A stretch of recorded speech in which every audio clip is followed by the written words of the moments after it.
In this video, we're going to be working on a graphic organizer or a memory piece. This is my favorite part of any lesson. I absolutely love to do these. So I'm going to turn to that section of my notebook, graphic organizers, and you have this one from the first lesson where we have the steps of the scientific method. So for this one, this is a colored version of the sheet that you have. You can color it if you want to. You don't have to. Before I get started, I want to make sure I give credit to the author of this worksheet. It is not my creation. I wish it were. It's beautiful. But if you want to get the source document, you would go to www.mrsbrosseau, Brosseau, Mrs. Brosseau's binder.com. And you can find this resource and lots of other good stuff to find. This was a free printable on the internet, but I do want to give credit to the source. So we're going to fill in these blanks and talk a little bit about these sections of this grid. But remember, we're talking about the International System of Units. And this particular design, she has used elements from the the periodic table. The symbol for sodium is Na, and it's number 11 on the table. So that's why those look a little bit different. But that's just a piece of artwork.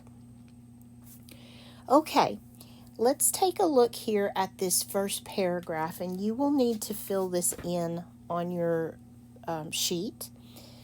It says the International System of Units, which is also called SI units for short, is the modernized version of the metric system. Now, the metric system's been around a long time, so the International System of Units is an upgrade from that. The 7 base units are derived from constants of nature. Now, that's one of our vocabulary words, things that do not change, like the speed of light and the charge of an electron. And then we get to the actual table, where the first one I'll focus on is mass.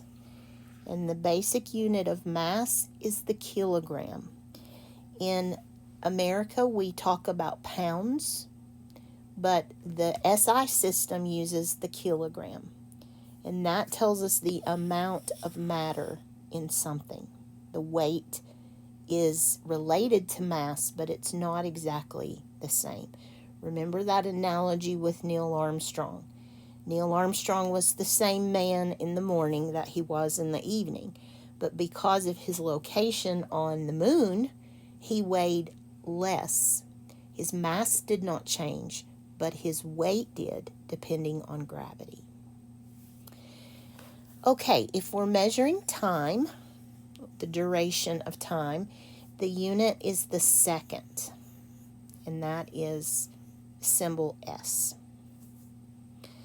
If we're measuring temperature, we have Kelvin, degrees Kelvin.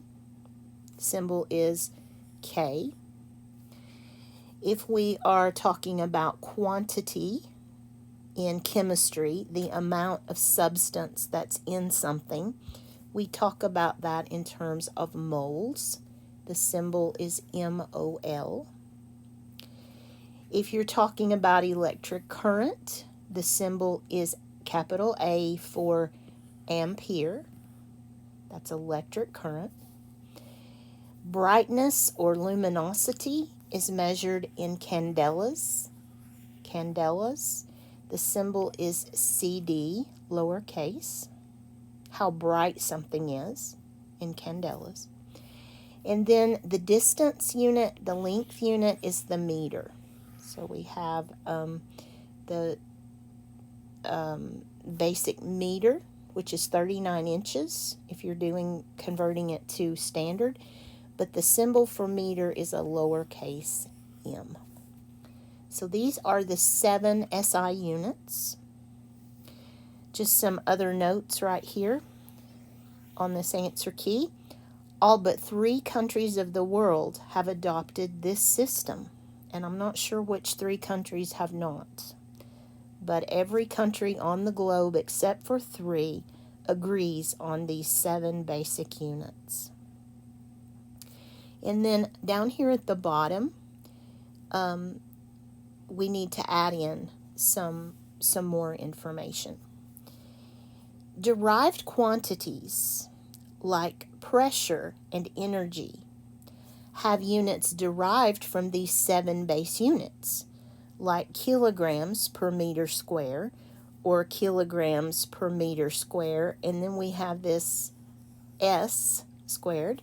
So let's see what the symbol S, remember that's second, so meters per second squared.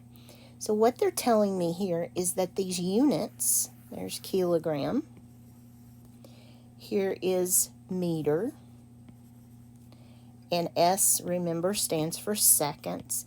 So you use these symbols in formulas, and that's why it's important to know not only the unit, but also the appropriate symbol for that unit.